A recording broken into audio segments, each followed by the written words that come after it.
It's Victory Monday, November 27th. This is Jaguars Happy Hour. Jaguars Happy Hour is brought to you by Jet Home Loans. And now, a guy who's willing to look up something for you, but don't ask to borrow his dongle, J.P. Shadrick. Get your own. Welcome in. It's Jaguars Happy Hour, and it is Victory Monday after a Jaguars win in Houston over the Texans 24-21. Busy 2 hours ahead as always on Monday as we recap the Jags win. The Jaguars getting it done, 24-21 over the Houston Texans. And now, yes, first place in the AFC South still, but a 2-game lead. And then now the number 3 seed in the AFC playoffs. So a lot to get to. We'll get to the Fanatics fan questions, of course, and we will keep it real, as we always do in the second hour of the program. On 1010XL, Jaguars.com, Jaguars YouTube, J.P. Shadrick, Tony Boselli at the Hyundai Studios of the Miller Electric Center in Jacksonville, Pete Prisco down in South Florida. The Jaguars, Pete, have now won 7 of 8, and good afternoon. What's up, JP? How are you guys? At one point yesterday before the late games kicked off, they were actually the number 1 team on the graphic for the number 1 seed. Did you see that? I did. That was pretty we're about 3 hours. Yeah. Yeah. And look, we said it last week. We double locked it. We hadn't done that in a while. We double locked it. And if they won the game, they were winning the division. That's the way I felt about it. Whoever won that game was winning the division. And now I still feel that way even more so. So Pete, it was a big win. Pete, I got to correct you in one thing. It hadn't been that long since we double locked, because we double locked the Titans game the week before. Well, yeah, but was it really? Yes. Yeah, but then those ones, those easy ones, those layups. Come on. 7 whole days. That's a long time. I will say, coming out of the Colts, I locked both the Titans and the Texans. Said it was done. I mean, it's not exactly like you went out on a limb. Oh, yeah, it's tough. It's a tough one. You wouldn't do it, Pete. You were scared of the lock of the Texans. No, I wasn't. Yeah, I think you were. I ultimately did it, didn't I? Some of us just don't. You have to do the work and the evaluation before that. What if the quarterback didn't play in the game? Yeah, that would have been a problem. That would have been a problem, Pete. Hey, I locked the Super Bowl. What the hell am I talking about? Oh, you know what, Pete? What's that? About 7 weeks ago, that looked like the dumbest prediction ever. It's not looking so dumb right now in the AFC, the way this thing's. I mean, if you look at the AFC, and obviously we'll talk about the game because that was a great game. And it really was. It was fun. It was a fun game to call. It was a fun game to watch. I went back and watched the tape today again. I did too. A lot of stuff to unpack there. And we'll talk about it for, obviously, the whole 2 hours. But if you sit and look at the AFC, how many teams, and Pete, I'm going to ask you first, have a legitimate shot right now to represent the AFC in the Super Bowl?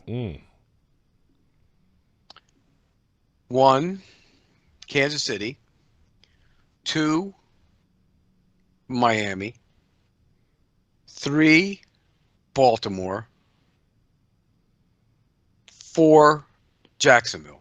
I agree. I don't think there's anyone else. But, and I'm going to say this because I truly believe this, nobody in the AFC wants Buffalo in.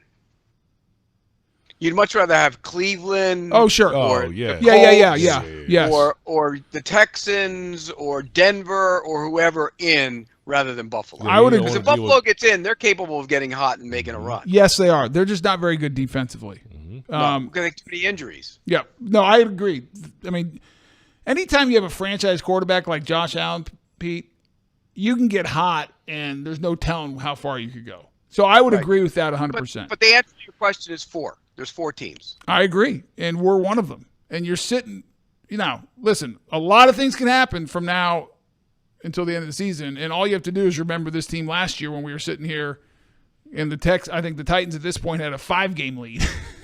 Unbelievable. And we came back and ended up winning by a game. All-timer. But the daunting schedule has favored out some. That's my point, Pete. I mean, you look at I mean, who would have thought we'd be 7.5-point favorites against the Bengals? Well, that's because there's no Joe Burrow, and they're beat up. And now you look at the Cleveland Browns. No quarterback, their best player on the team being hurt. Yeah, Garrett got hurt yesterday. And their second best player was out early in Chubb. And then you look at your last two games against a team that just fired their coach, not even a full year into it, in the Carolina Panthers and Frank Reich, and then the Tennessee Titans, which we know what they are right now. And let's not forget Tampa Bay, who can't stop anybody and have a ton of injuries on the defensive side of the ball, and there's infighting going on there. Really, the schedule has softened to a ton. And then, okay, the Ravens don't have Mark Andrews, and that might not seem like a major injury, but that is. You saw that last night. It is a major injury, but that's a good football team, Pete. That's going to be – they can rush the passer. They're good on defense. They're physical. They're going to run the ball. And again, I'm going to be like Pete because this is – oh gosh, that's just what we need. No, but I used to just be so against this looking ahead. And Pete was right. He used to say, "Stop being a player. Like, who cares?" And I still believe, from a player coach, you got to take it. I love Doug's, mentality and this team's mentality. Win the week, 1 week at a time. That's how they should think. We don't have to think that way. I want them to win the next two games so bad, to be 10-3, because the Ravens only have one game between that Sunday night. They have a bye this week, and then I'm not sure who they play, but there's a good chance that both teams could be 10-3 on Sunday Night Football in mid-December. Ravens have the bye this week. They host the Rams in week 14. Okay. So, would it surprise you if they won that game? No, that they're 10-3. No. Would it surprise you if we beat the next two teams, which will be heavy favorites in either? No. You know how much you'll be a heavy favorite at Cleveland. You'll be a favorite. Pete, it depends. If Myles Garrett's out. No Chubb, no Watson. Come on. He'd be a favorite, but not a heavy favorite. Okay, a favorite. Whatever. I'm not going to quibble. You know how big that would be? Sunday Night Football, 2 10-3 teams. Not just divisions or playoffs on the line, but number one seed on the line. Yeah. You talk about this place rocking, and Jacksonville as a organization, as a franchise, getting the attention that they've been wanting as a fan base for so long, and the respect, that would do it. And all eyes, and Pete, you're in the national media, you know this, how big would that game be on Sunday night? Lamar Jackson, Trevor Lawrence, 10-3 Jags, 10-3 Ravens, everything on the line. With the Chiefs, let's not forget this. Chiefs still have 3 losses too. That what you just talked about, it could be for the 1 seed. That's my point. Yeah, it could be because the Packers are going to beat them this week. Yeah, I said it. Lock it. Oh, yeah, wow! At Lambeau, Packers over Chiefs. I don't. That's not out of the. It's possible. Let's just put it that way. I agree, JP. The way the Packers are playing, that's possible. They're getting confidence right now. Okay. Back-to-back games for the Chiefs, that's tough to do. I didn't know we were supposed to lock other games, but I just did it. I don't care. There are no rules. I like it. You know what it Anarchy. is? You know what that is, Tony? That's JP was doing the Packers-Lions game. He's caught up all in the emotion of it now. I came in here today. You know what he says to me this morning? He's like, "Oh, man, the Packers are good." I'm like, "Slow down." That's not what I said. Slow down. That is not what I said. Slow down there, That big is guy. not. That is such a lie. I did this on Thursday. We were in studio and we got done. I was driving home to try and get home in time to watch the game, and the game started, kicked off because we ran into it. And I was listening to JP. And JP, I'm going to tell you this 100%, and I mean it. You're very good at that. Oh, he's outstanding. Thank you, Pete. You're very good at doing that play-by-play. He is. I mean that. Thank you, man. And I'm not just trying to score brownie points with your dad or anything. I genuinely mean But I want to go back to Sunday. Pete, how exciting would that be? I mean, it'd be great. It would be great. It's great it would be great for the city. It'd be great to start shedding some of those labels that are still around about the fan base and all that stuff. It would be fantastic. And here's one for you, Tony. Is it out of the realm of possibility that this team runs the table? No. Ooh. Pete? Hey, let's go through it. Let's go through you don't have to. I'll do it because I know the exact sell. I looked at this today. Let me lead us through it. So Cincinnati Monday night. Cincinnati Monday night. Yes? I mean, Win. yes, win. Win. Well, let me just say right now. I'm locking it right now. That game's locked. Monday Night Football. Locked. Double I'm lock? locking it too. It's a double lock. You know what? I'm locking it too. The It's triple a triple. lock. The rarest of birds. Triple lock. We've never had the triple lock. Take a photo. It doesn't come out that Wow. often. Triple lock. Oh, no. That makes me nervous. Wow. You're scared. JP jumped on the triple. Yes. on the Yeah. wagon. It I'm makes gonna me nervous. Screw it up. Makes Great. me nervous. All right, so at the Browns. Yep. You Yeah, lock- win. Lock that one? I'm not ready to lock You never that know one. the I'm weather. not locking it. They'll win. Whether there's, but they're gonna be. I think that Pete doesn't think heavy favorites. I think they're gonna be at least. 3. I was gonna say 5.5. No. Now, just everyone listening, I've never gambled on sports, so You're not allowed to. well, I'm not allowed to. But even before, when I They wasn't, won't be heavy favorites. I don't know how the line's set. I just think they're a much better team. That's all you got to say. Yeah, sorry. Home, I don't want to get in trouble. Yeah, too late. Sunday Night Football, the Ravens in Week 15. That right there is a coin flip for me. I think coming in, I think the If Ravens they both win their games, what do you think they are?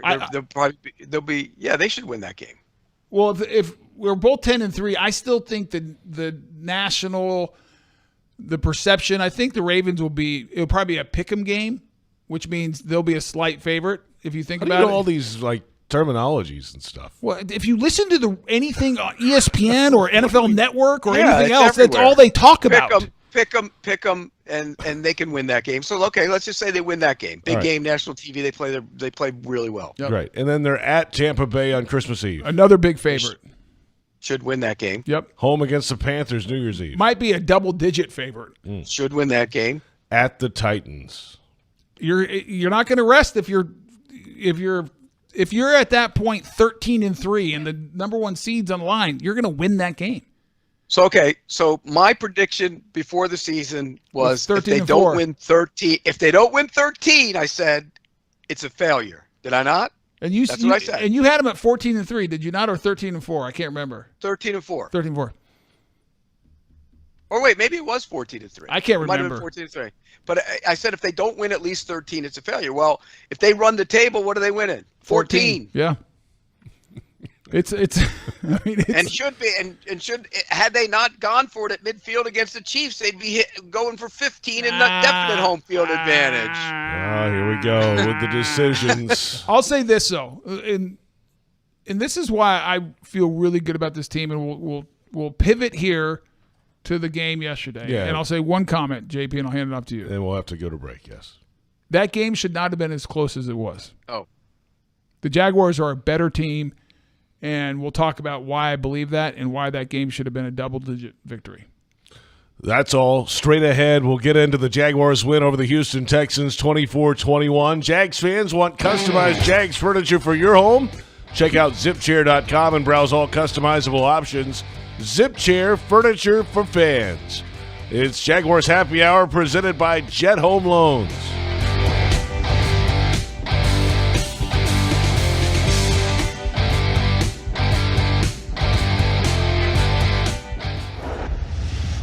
Since 2014, there's been only one official home builder of the Jaguars, Dreamfinders Homes. With quality-built homes and a speedy move-in process, we're in 20-plus communities in the best locations across Northeast Florida. Dreamfinders Homes is everywhere you want to live. So get off the sidelines, Jags fans, and get into the game. Let Dreamfinders help you navigate your home purchase and offer great interest rates. Visit DreamfindersHomes.com for all your move-in ready homes and step up your game. Football and Miller Lite. Duval's greatest pairing. Can cracks at kickoff. Tailgates going well past postgame. Sunday night overtimes. Followed by Monday morning pride. Knocking on bar tops for luck. Kicking back on any given Sunday. You never forget the way some things taste. Jags football tastes like Miller time. Celebrate responsibly. 2023 Miller Brewing Company, Milwaukee, Wisconsin. Frank Frangie here. When you want barbecue in Jacksonville, you want Bono's Pit Barbecue. You can find Bono's locations all around town and on game day at Everbank Stadium because Bono's is the official barbecue of the Jacksonville Jaguars. Over 70 years of authentic Southern Pit Barbecue. We are the local barbecue joint in BBQval for generations of people in Jacksonville. Go to bonosbarbq.com to learn more or call 904-880-8310 today. And remember, if you don't see a pit, it ain't legit. Brooks Rehabilitation has more than 50 years of experience serving the North Florida community with cutting-edge rehabilitation care, ranging from joint replacements, sports injuries, and balance issues to traumatic brain injuries, spinal cord injuries, and strokes. Their highly trained clinical teams span across their system of care to include inpatient, outpatient, skilled nursing, assisted living and memory care, home health, and adaptive community programs. Learn more at brooksrehab.org. Brooks is proud to be the rehabilitation provider for the Jacksonville Jaguars. At Ameris Bank, we're with you. We asked our team what that means to them. We're with you means we have a partnership. It's a relationship. We're here for the long haul. We have a solution for each and every person that chooses to bank with Ameris. When you're starting your first checking account, starting your own business, buying a home. Personally, commercially, corporately, whatever needs you have. We take great care of our customers. We're with you. We're with you. We're with you. Learn what it means for you at amerisbank.com/withyou. Equal housing lender, member FDIC. Reconnect with the best version of you at Amara Med Spa, Northeast Florida's premier luxury medical spa, located in Ponte Vedra, Town Center, Avondale, St. Augustine, and Fernandina. With the most advanced injectors, estheticians, and technology, Amara Med Spa is redefining beauty, offering services such as Botox and filler, M-Sculpt Neo, painless laser hair removal, and advanced skincare treatments. Visit theamaramedspa.com and book a complimentary consultation today.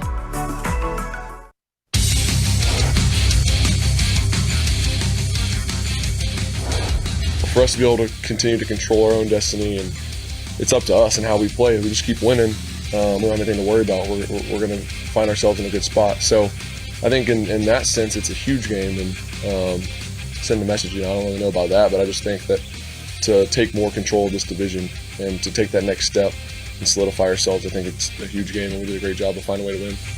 That's Trevor Lawrence, of course, Jaguars quarterback, and welcome back. It's Jaguars Happy Hour presented by Jet Home Loans.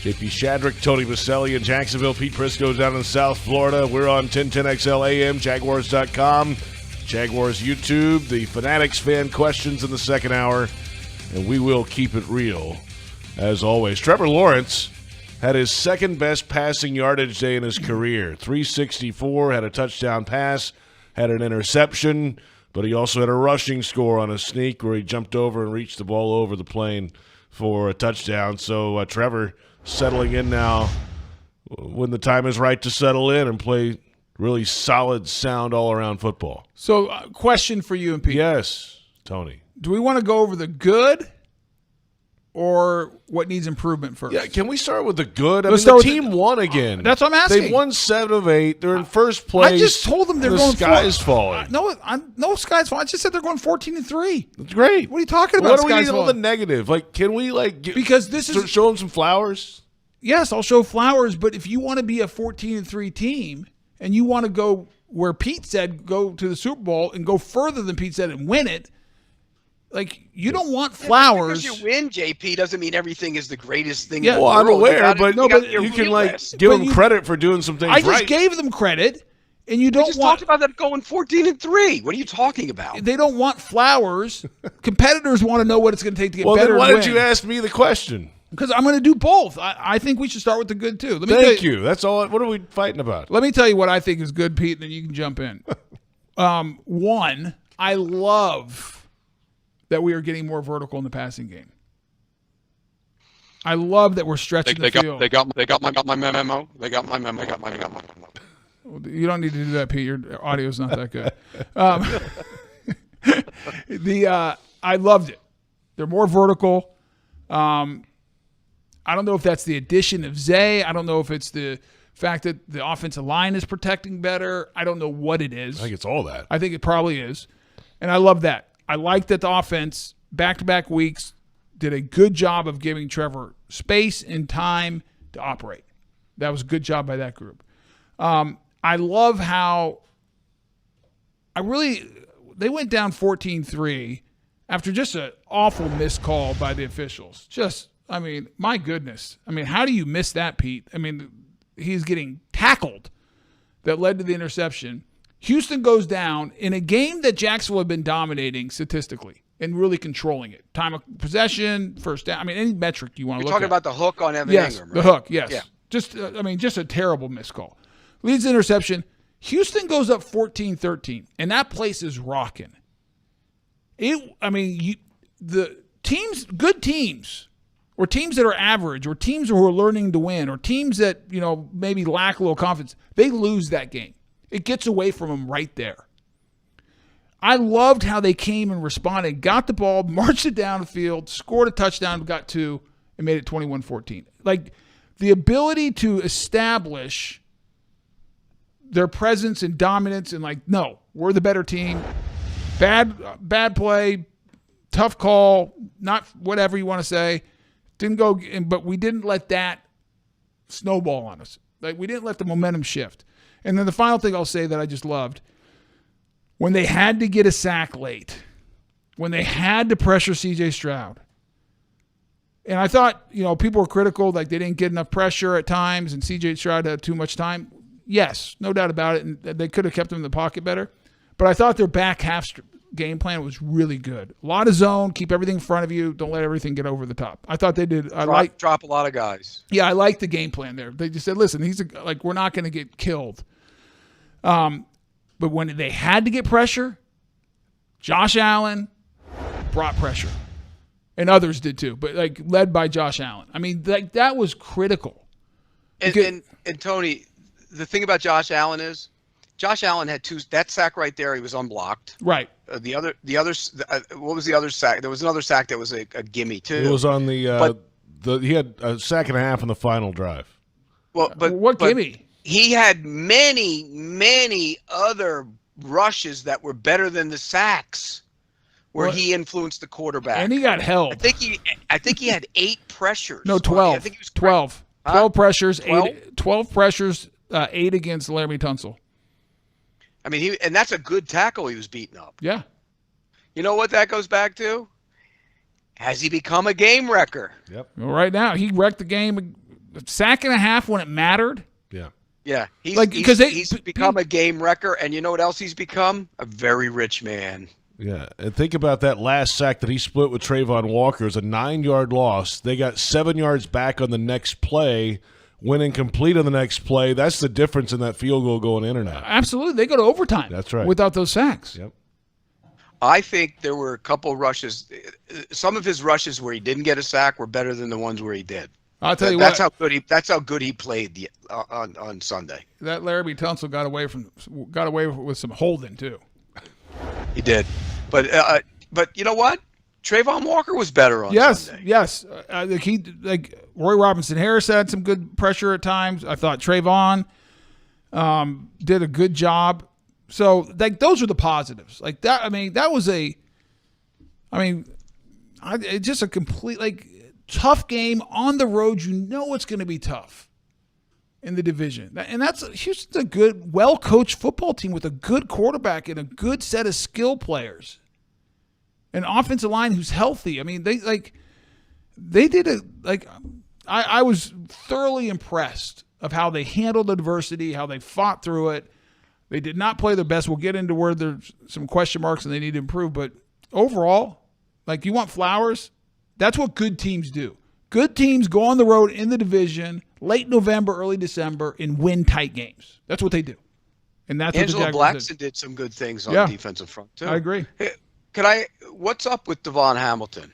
He wasn't playing well, but he's a healthy scratch. I think, Pete, I don't know. Maybe JP knows more than I do. My sense is that they tried to bring him back. I think they tried to bring him back too quick, and I don't think he had all his strength and stamina back after missing that much time. I didn't think he was the same power guy. He looked like maybe with the back injury he couldn't lift weights, Tony, or something like that. And so I think they made a decision, and because there's no injury, they don't have to disclose it. Yeah.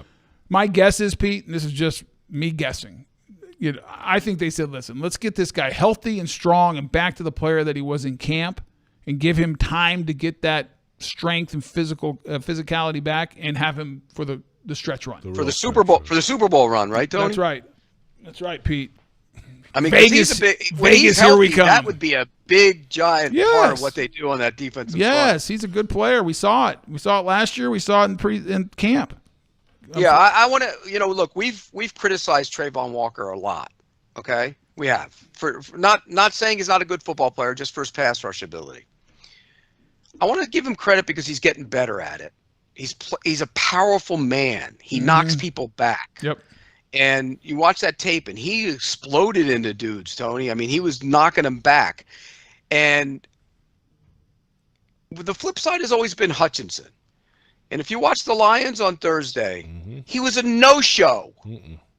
No-show. Well, there's been a couple games like that for the Lions. Maybe the other comparison we should make after the year that Thibodeau's having, because that's one. That's the one I like in the first place. But that's going okay. He's pretty good. But Hutchinson's the guy that you compare him to, and give Walker credit because he's getting better.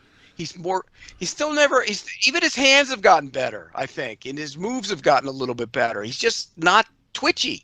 Well, that's not what he is. And he might never be a great pass rusher, like a dominant. That doesn't mean he can't be a really dang good player. And because he is. He does a lot of things, and I agree, Pete, he is improving. There's no doubt about it. And you got to give him credit, and he's impactful. I mean, I liked when they put him on the same side with Josh Allen. And they put him down and put Allen outside of him. I like that. He presses the pocket. He pushes the pocket. Yeah, he squeezes it, and that's important anytime you're rushing the passer. So there's the flowers, JP. Thank you. We'll come back and we'll bash them. Not going to bash them. Just things that they get better. You got to bring in the negative. You got to be real. People want to hear the real. We keep it real all the time on this show, JP. Well, that's in the second hour. It's in the second hour. I mean, Pete, this guy does one Thanksgiving game and he thinks he's like, stop it. He's a little full of himself, isn't he? Get the hell out of here. Does Michigan, Ohio State. He's a little full of himself. Pete, maybe next time you shouldn't be so nice because it gets his head a little big. I believe. I don't know if it get much bigger though. That's a good point. Listen, I'm sitting next to this guy has the biggest head of all time, Pete. 8, 7, 8s right there, the helmet size. Plenty more ahead. We will offer some constructive criticism of the Jaguars when we come back. Sign up your furry friend for the Jaguars official four-legged fan club for pets. Presented by Forever Vets Animal Hospital, your pet will receive access to exclusive merchandise, events, and sweepstakes throughout the season. Visit jaguars.com/promotions/four-legged fan club and sign up today. It's Jaguars Happy Hour presented by Jet Home Loans.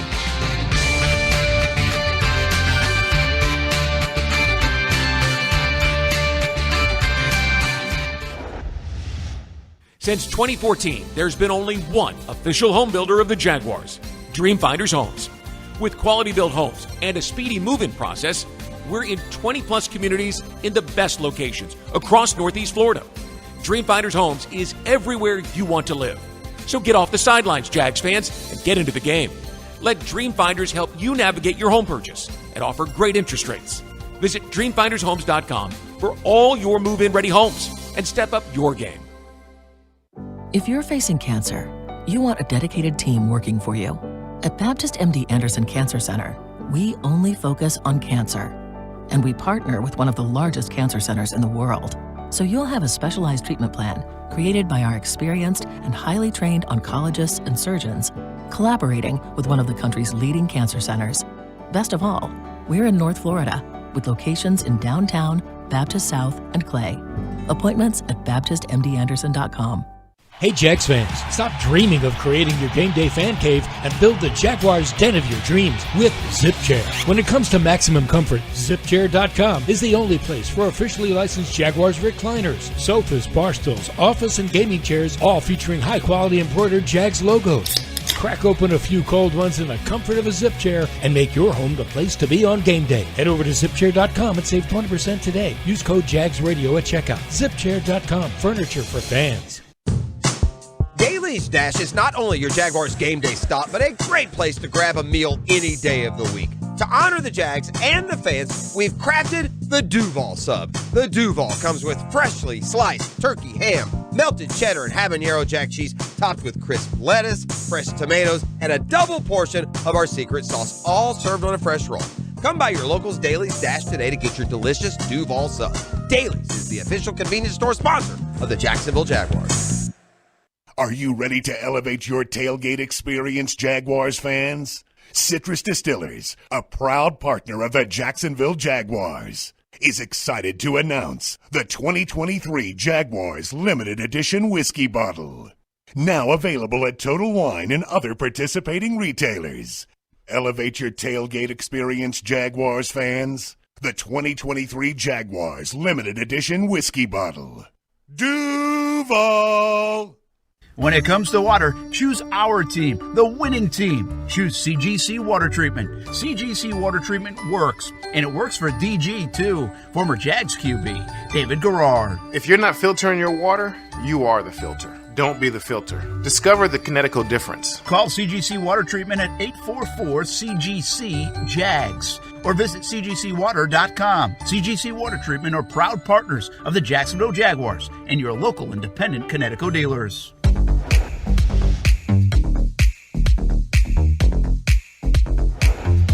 I'm excited to grow because obviously when I look back, I don't think I had the best game ever. I don't think all my rushes were perfect, so there's definitely room for improvement, but I played against an all-pro tackle, and for me, man, I want to compete against those like that, and I want to beat them. So for me, I know I have to get better, and but I got the ones that counted, and now I can just move on. That's Josh Allen. He did get the ones that counted, that's for sure. The second half on the key drive late. Welcome back. It's Jaguars Happy Hour, presented by Jet Home Loans from the Hyundai Studios. And it's a primetime showdown you don't want to miss. Be there for the highly anticipated Monday Night Football matchup. The Jaguars take on the Bengals at the Bank a week from tonight. Help show your support during the My Cause, My Cleats game.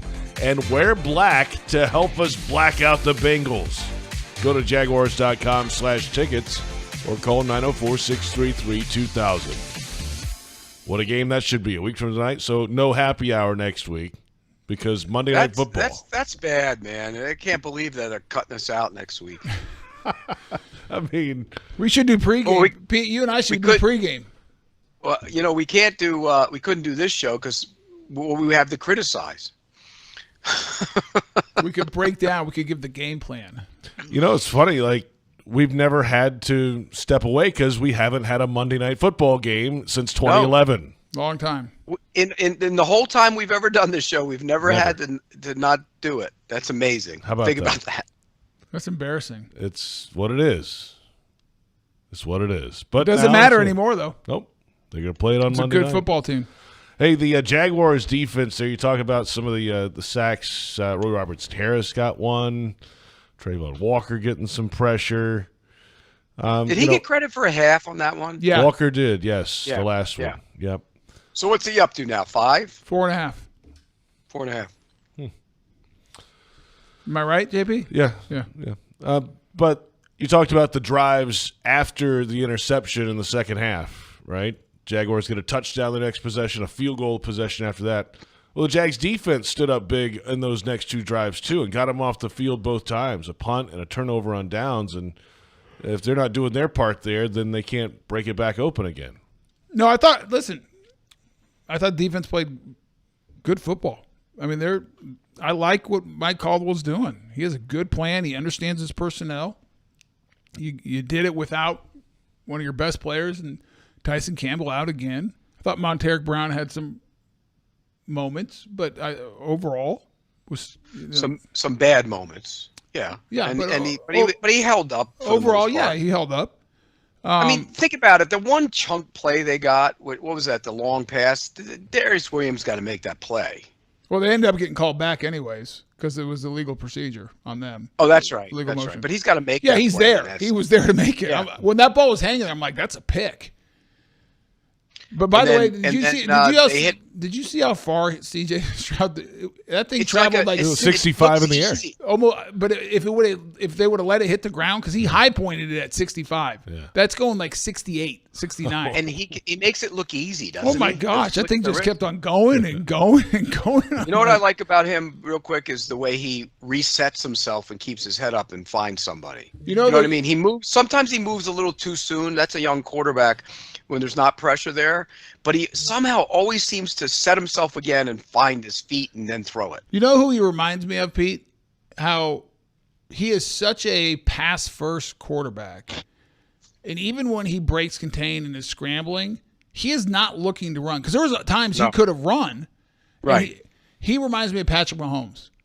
Like Patrick Mahomes, when he is breaking contain, is never looking. His first instinct is never to run. It is to just take a killer shot down the field and do something. And that's he can also throw it 70 yards in the air. Right? And I'm not saying C.J. Stroud's at the level of Mahomes by any means at this point in his young career, but it's similar trait of how his eyes always. It's high praise, at least from in my book, for a quarterback to be able to do that. And nothing wrong with running. I mean, run. Yeah, like there's even the shot he hit to Nico Collins, he kind of was moved a little bit and hit him. He hit Dell a couple times, with those kind of throws. He's good at it. And I told you a couple weeks ago, I said I'm not comparing him to Marino, but the way he makes it effortless looking in throwing the football reminds me of Marino in terms of the ball gets out quick and it gets onto the guy quickly. And he makes the right decisions. Again, there are plays, and you saw him, Tony. He leaves pockets at times when he shouldn't leave because that's what a young quarterback does. But he's going to be special now. For years and years, this organization is going to have to deal with that guy because he's going to be special. Well, two things I'll say about that. One, you want to talk about the ball getting on top of some people quickly. Trevor threw some laser shots. He did. He has a howitzer for a right arm, too. I'm like, holy cow. One of my favorite plays of the whole season from him happened on Sunday. Which one? The Ridley throw, the deep one. Oh, the reason I say that is because he held the safety in the middle of the field with his head. And then was that the drop in the first half? No, I'm talking about the one he hit, the shot, the deep cross. Both were great, by the way. Both the deep over where he's kind of it's almost like he's looking still to the middle when he makes that throw. It's almost no look. It's not quite no look, but you remember if you watched the end zone shot of it, that might have been my favorite. And that's confident in his offensive line and the ability to stand there and make that throw. Right. He made some throws. I mean, man, he's got an arm too. And my second point is the AFC South is going to be fun for a long time. And that's going to be – everyone talks about, the Titans are our big rival. I bet you in 3 years that everyone will be the Texans because it's going to be Stroud and Lawrence. And those two are – and because this is the other thing that organization the Texans have now. They have a good head coach, a good leader. And so if you look at the Jaguars and the Texans, both have franchise quarterbacks, both guys who are leaders of organizations – can do everything you want them to do on and off the field. And you have two head coaches. Our guy has way more experience and has a Super Bowl ring, but two head coaches who are leader of men and understand and are respected and former players do it the right way. I just think, and I said it after the game on the air, this is going to be fun. I mean, it's going to be. And they have tons of assets. It's going to be competitive. It's going to be back. It's going to be great. Youth. Yeah, it's a lot of good. It's a lot of fun. And so, here's the other thing. If the quarterbacks in the division all end up being, and I still think Levis is going to be good. I might be in a minority on that, but that team around them is awful. And Richardson has a chance. That division could be really, really good for a long time. Beat up each other. Yeah, it'll be fun. It'll be good football. So. But there's things they need to improve on, JP. Yeah. There's things they need to improve on. Where should we begin? Well, I'm going to start. I don't care where Pete wants to start. I'm going to start. That game should not have been as close. Nope. As it was. They have to improve on short yardage. And they have to stop doing things that shoots them in the foot. Why are they struggling on short yardage? Center doesn't get much push is one reason. I think the center plays high. At the end of the day, because as an offensive lineman, like short yardage, I always felt like was on us. And the tight end, obviously. And you have to have a scheme and everything. But at the end of the day, I was like, the five guys up front, our job is to move people. And Mike Mazer, the late Mike Mazer, who's my offensive line coach, and the goal line, he used to say it all the time to the point where it just drove me crazy. Score with your man. And his whole point was like, listen, if we score with the defensive line and push them into the laps of those linebackers, we're going to score every time because the back will just follow us. And so there's a physicality to the game of football that you have to have, and it shows up a lot of times in those short yardage. Okay, go to the short situations. yardage from yesterday. Which ones are you talking about? Because they haven't run the ball well. Specifically, their yards per carry isn't very good this year. Well, I want to get to that in a second. Pete, there's not one that steps out, but it sure doesn't feel like based on the play call they have confidence. How about that? Just to line up. On the goal line, the pitch? Just line up and beat people up. Yeah, they don't just run right smack dab in the middle. Does not having a fullback bother you? No, because you can put a tight end back there. Yeah. So, but that's a long. And I said short yardage because it wasn't like it was the worst short yardage game for us by any means. No. But I was taking that to lead me to the biggest concern or the biggest issue that they need to solve for an offense is this is 5 straight games where Travis Etienne has less than 4 yards a carry. And this team is not running the ball effectively right now. Until Travis had that 20-yard scamper in the fourth quarter, he was averaging under 2 yards a carry. And it wasn't like Press wasn't calling it. At one point, he had 16. I think it was 16. It was 15 carries, Pete, for like 1.7 yards. Yeah, and then he bounced, and the one he had actually had like 8 yards on. He made the play by bouncing it. It wasn't like there was a hole there. That's right. And so, and I think it starts with the offensive line, tight ends next. But I don't think, and I have again no inside information. No one's told me anything. I don't think Travis is 100%. I think he's beat up. He had the chest injury yesterday. He did not look the same to me as finishing runs yesterday. Because he has a physicality, and the stats back it up of his broken tackles and yards after contact and everything else. And it didn't seem like he had the same pop. Like the goal line play was right before halftime was strange looking. Like he kind of turned. Yeah, he did didn't want it. Halfway had there, he I'm hurt his chest before that? I believe so, Yeah. Pete. I believe he had. Well, there you go. Well, there's why he turned. And that's a guy, he should run that guy over. I'm just telling you right there, when it was one-on-one, that play was blocked. I watched the film, Pete, and I'm sure you did too. That's a play. You're one-on-one with that corner. You got to go win. Yeah, or safety, win whatever. That You got to win. Look, on that play, Harrison kind of let his guy go a little bit. He came down the line a little bit. I agree he with didn't that. finish. But Travis just this doesn't look like the same Travis we saw in the first half of the season. No. And maybe that's why they've started pulling back some of the carries from him to get him fresh for the stretch run. But for this team to do what they want to do and to go run the table, like Pete and I talked about and you talked about on that first segment, they got to get the run game going. Offensive line has to be more physical in the run game.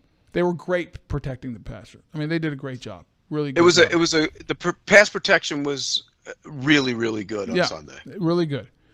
And they did that, obviously big injury to Cam. I don't think there's been any report of. Well, no, they put 3 him to on 6 weeks. Yeah, they put him on the list today. So they just did that. Did they announce earlier. what it is? No, Cam Robinson on the reserve injured list, and they've signed Chandler Brewer from the practice squad to the active roster. But they say there's a report. I think NFL Network, Ian Rappaport or somebody reported it's 3 to 6 weeks. So to me, watching it, that sounds like an MCL to me. And looking at it, the way he got hit, that's my guess. That's an MCL. Well, kudos then for getting Ezra Cleveland. Yeah, I texted that last night to somebody. I said, I'm sure glad we traded for Ezra. But we need we have to get the run game going. We have to be more physical up front. We have to finish blocks. The backs, I thought, missed a couple holes. They need to hit the holes. And we need Travis. Tony, the run game, and we need Travis healthy. I want to ask you this: the run game has a lot of movement in it. Yep. As an offensive line, does that deter? You know what I mean? It's not. You guys used to go line them up and go move them back, knock them off the ball. This is different. It's a different style. Well, it's a different scheme, Pete. In fairness, I mean, it's a different game. Let's not forget that. I mean, everything. A lot of stuff's out of 2-point. A lot of horizontal stuff. But like a guy blocks down, a guy pulls around, a guy steps down, a guy pulls around, the tight end comes down and whams. It's a lot of that. They run wham almost every game. I I think they feel like they have athletic offensive linemen, so they pull, they get outside, they're, gap schemes. I mean, they pull quite a bit, traps. But still, I don't think we finish blocks enough. No. And to me, that's a mentality. That you just. It's also a rookie right tackle who hasn't figured it out yet. You got to hold it long. But Pete, he played the best of the group. He was good. I thought he was good. I thought he was good. But his run blocking wasn't great. He doesn't. You're 100% accurate. He doesn't finish them all the way. And I think the two guys that finish the least are the two youngest guys. They don't. There's a big. There's a big difference in finishing in college and finishing in the NFL. Yeah. And I think they're kind of feeling their way through that. Well, I'll say this, Pete. Here's the other thing, too. They go back to what you said a couple weeks ago. Hit them, go where they're going to be, not where they are. You said that a couple weeks ago, and that shows up on tape over and over and over again. And it just feels at times it's too much, maybe a little more position blocking. And the biggest thing and it jumped out a couple times, when you get up to linebackers, you have to have bad intentions. Like you're bigger, you're stronger, and if you get your hands on that guy, you have to dog him. You have to try to physically manhandle him. And just I'm just picking, and I'm not trying to pick on Fortner. I mean, he does some really good things. He's athletic, he gets moving, he can get out there. But he needs to get up to. There's one place there. He gets up to the linebacker level, and they're not huge linebackers at Houston, and he's kind of position blocking the guy. Get on that guy and overwhelm him. Push him on his back, and let the back cut off of you. Right.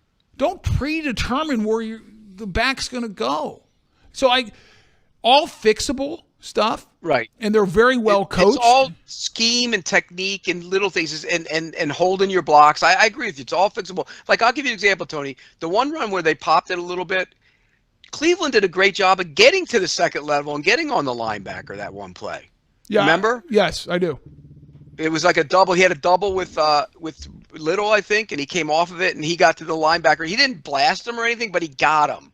And allowed him to just get your hands on these guys and be physical with them. You're bigger than they are. But the center has to be much more physical than he is, and he goes back to what you say all the time about playing high. He plays too high, and he's a big center. But he plays high. Yep. But the rookie right tackle, by the way, JP, yes. And Tony's right. That's a high draft pick he was working against in pass protection. He killed him. He dominated. And Will Anderson Jr. came in with 38 pressures, which is the most for any rookie, and third or fourth most since some date. Whatever. Right. We make up stats. We make up more stats from the fifth game of 2017. Well, it was partly cloudy and in a retractable roof stadium on a Sunday at 1. But the bottom line, he had 38 pressures coming in, and if you watch the tape. He was all over the place against the Cardinals. Him and Grenard, the right end. Yeah. And I thought going in, both those guys could be a little bit of an issue. I wasn't worried about the interior because they're not very good pass rushers. And Harrison dominated Will Anderson. Stoned him, was physical in the pass game. I'm like, that's how. Really good plays in the run. Yeah, game. he did. I'm like, that's how you block right there. That's how you pass protect. I thought Anton Harrison, maybe his best game, in matching up against another rookie high pick who's having a good year, and he won the day. If it would have been a heavyweight fight, it would have been a unanimous decision who won that battle. If you're looking for the MVP of the truck game, look no further than Ford F-150, loaded with impressive capability and designed to dominate work, play, and everything in between. This truck makes tough look easy. Your local Ford dealer, proud partner of the Jacksonville Jaguars. Plenty more ahead. The second hour coming up in a little bit. We'll get Fanatics fan questions and more. It's Jaguars Happy Hour, presented by Jet Home Loans.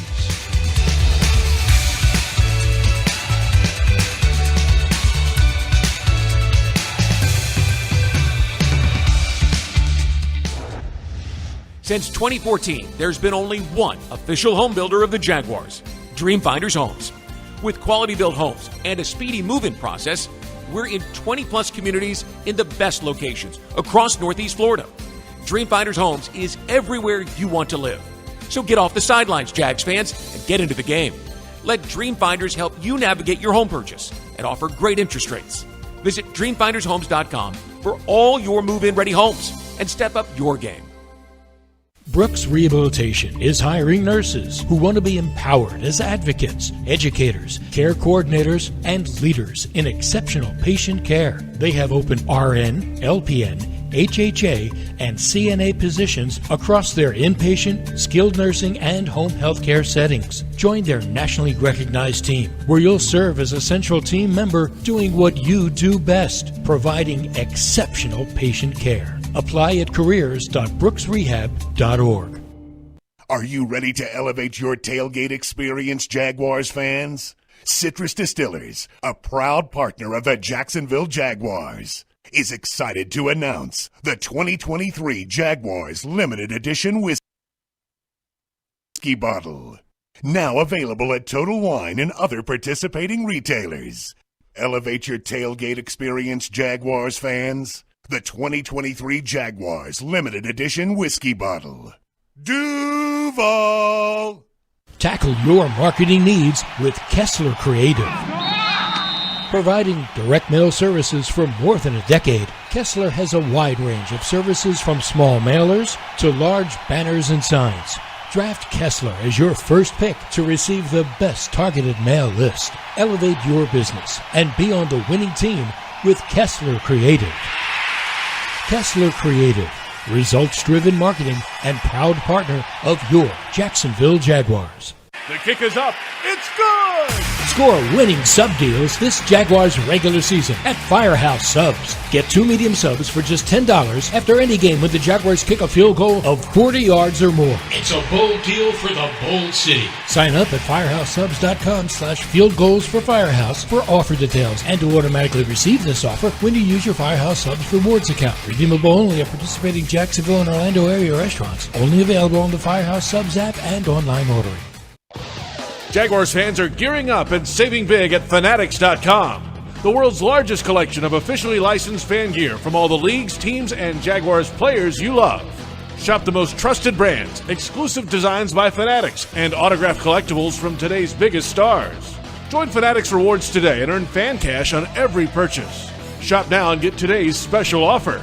Fanatics.com, officially licensed everything.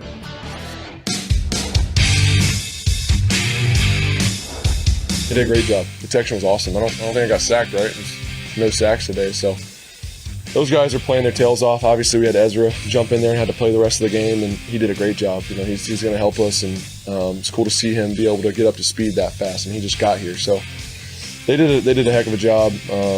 Obviously, stepping in for Cam. You know, hopefully he's all is well with Cam. You know, definitely praying for him, and hope it's nothing major. But you know, that guy brings a lot of energy and worked hard to get back from injuries in the past, so you kind of hate it for him. So hopefully it's nothing major, but you know, it's cool to see those guys step up and be able to shuffle around and still play well. And protection was awesome.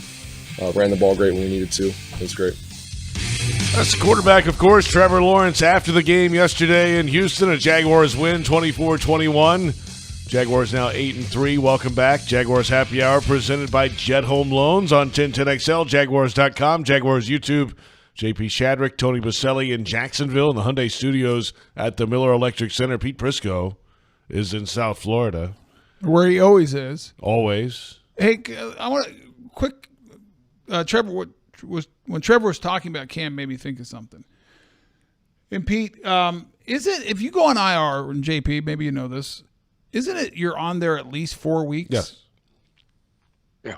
So they don't think it's, if they thought it was a 3 week or less, that's right. They would not have put him on there. So I think just the fact that they put him on IR, so it's a minimum of 4 weeks. 1, 2, 3, it sounds 4. like he could be back for the Carolina game. So it sounds like they think it's probably more of the 6 week variety than the 3 week variety. Probably. Yeah, just based on them making the move to IR. So you want him for the postseason? Absolutely, I want him back. Yeah, you'd be eligible to come back the Carolina game and the Tennessee game, but then the playoffs. Okay. I thought it was working back in on that's practice, and yeah, right. That's right. You might get that bye week too. You might be resting guys. How good would that be? You know, at some point, Pete, and maybe we do it now, JP, or maybe it's you're keeping it real. We got 2 minutes. Well, it depends on what you're going to say. How bad is the officiating? I don't know if we need to go down this path, Tony. It was. I don't know if we need to go down this path. And by the way, on both sides, I mean, for both teams. Sides. Both teams. On both sides.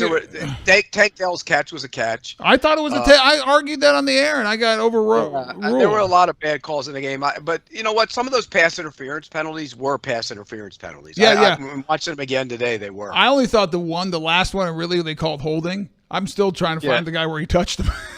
Yeah, that one I didn't get. The one in the back of the end zone was a hold. They grabbed. Oh gosh, yes. I mean those were holds on, and listen, that call they missed on Evan.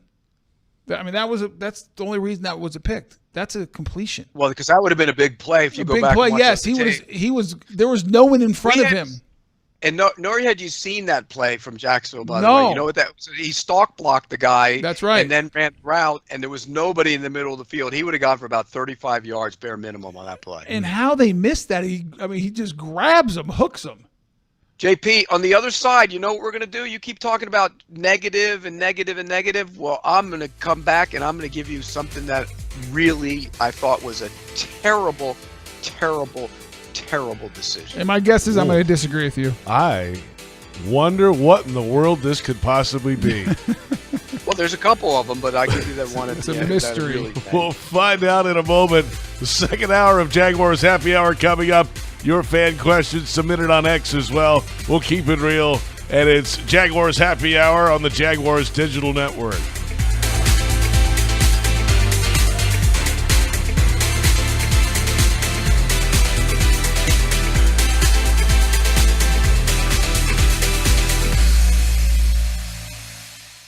Since 2014, there's been only one official home builder of the Jaguars, Dreamfinders Homes. With quality-built homes and a speedy move-in process, we're in 20-plus communities in the best locations across Northeast Florida. Dreamfinders Homes is everywhere you want to live. So get off the sidelines, Jags fans, and get into the game. Let Dreamfinders help you navigate your home purchase and offer great interest rates. Visit DreamfindersHomes.com for all your move-in ready homes and step up your game. Calling all Jags fans. Is your little one ready to become a junior Jaguar? Now through January 2nd, MyGate rewards loyalty members who buy 2 20-ounce Coca-Cola participating products will be entered to win one of 10 behind-the-scenes experiences at Everbank Stadium for your child. Plus, you'll earn a 10-cent rollback at the pump, a win every time. Fuel your child's dreams, your car, and your passion for the Jags with Gate, proud partner of the Jacksonville Jaguars. It's time for sunshine and summer showers, so it's more important than ever to make sure you call Crystal Clean for all your waterproofing needs. Waterproofing can extend the life of your building by keeping water outside where it belongs. And that Florida sun can beat up your business's paint job. Crystal Clean's painting services can bring your building back to life. From waterproofing to painting, schedule Crystal Clean today. Call 904-220-3337 or go to crystalclean.com. You don't have to worry when it's crystal clean.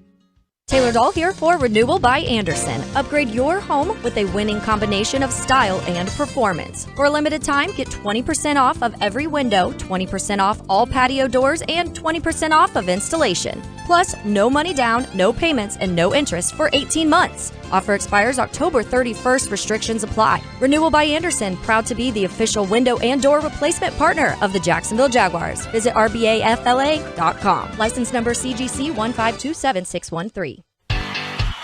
As the official supermarket of the Jacksonville Jaguars, Publix is helping fans gear up for game day with the limited-time Jaguar sub. Piled high with hot deli chicken tenders, boar's head bacon, cheddar cheese, coleslaw, and barbecue mayonnaise on a white sub roll. The Jaguar sub is an easy, delicious meal for any fan. Make it an ultimate game day by ordering the Jaguar sub online for in-store pickup. Publix, where shopping is a pleasure. Huddle up, Score the title of most fired up Jags fan and win the ultimate VIP watch party experience. 505 Southwestern has teamed up with the Jacksonville Jaguars, Bono's Pit Barbecue, and Yucatan Guac to give you and 30 friends an unforgettable experience. Hang with Jacksonville and the Roar cheerleaders at the Bono's Town Center location as you cheer on the Jags during their last game of the season against the Titans. Free food, Coors beer, and prizes included. Enter to win at jaguars.com/sweepstakes.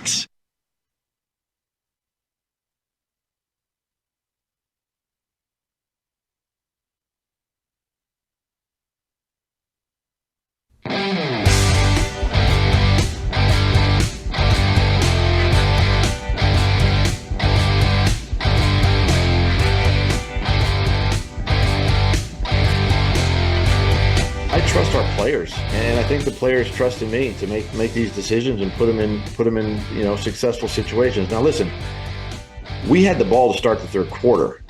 Had we not, I'm taking 3 points there. So let's not mistake ourselves in saying, oh, he went out on a limb and he's being overly aggressive, whatever. I mean, there was a logical reason for making that decision, and the decision was we were getting the football. I wanted to go up 20-7 with a chance to go up even more at the beginning of the third quarter. So that's the head coach, Doug Peterson, today on a media Zoom call. And welcome back. It's the second hour of Jaguars Happy Hour, presented by Mr. Chubby's Wings. J.P. Shadrick, Tony Boselli, and Pete Prisco. After a Jaguars win over the Texans, 24-21, Trevor Lawrence with his second-best passing yardage game in his career. Calvin Ridley, great in the third quarter. All his catches and yards and the touchdown and the two-point play, all in the third. The Jags defense had big-time sacks when it mattered, certainly on the final key drive. And the Jags are now 2 games clear of the Colts and Texans for first place in the South. And the Jags are currently the number 3 seed in the AFC playoff race. Up next, a 3-game stretch against the AFC North starting in Week 13 with Monday Night Football against the Bengals. The Jags' first Monday night appearance since 2011.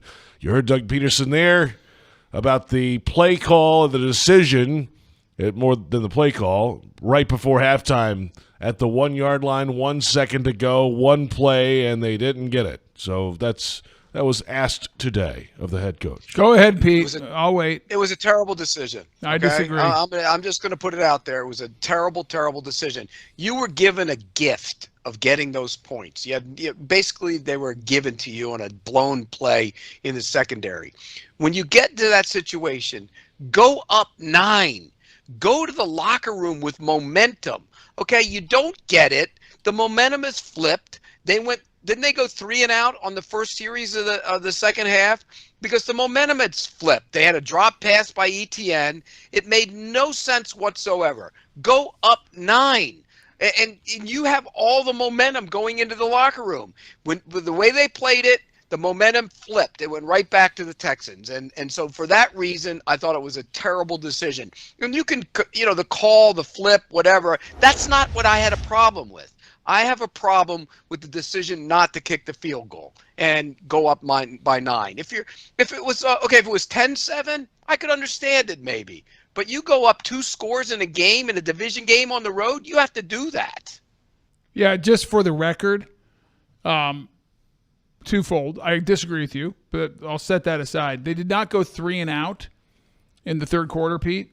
You talk about all the momentum. They had a big third down conversion out to Calvin. That's right. He hit the shot to the sideline. To Calvin Ridley, and that was the series that ended with the missed hold on Engram that led to the interception. They were actually driving in Houston territory.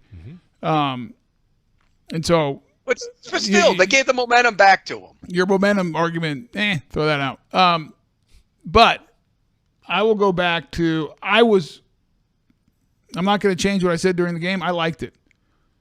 You have a chance on the road to go up 20-7 and just have a pretty much the end to the half the way that you kind of controlled that first half and go into the locker room. I didn't love the pitch, especially if Travis isn't 100%. You're on the half-yard line. You have a 6'6" quarterback with length who just quarterback sneaked over the top. He did it last year similar situation further back against the Chargers. He did it earlier in the game. I know he did. That's what I said earlier in the game, and also last year.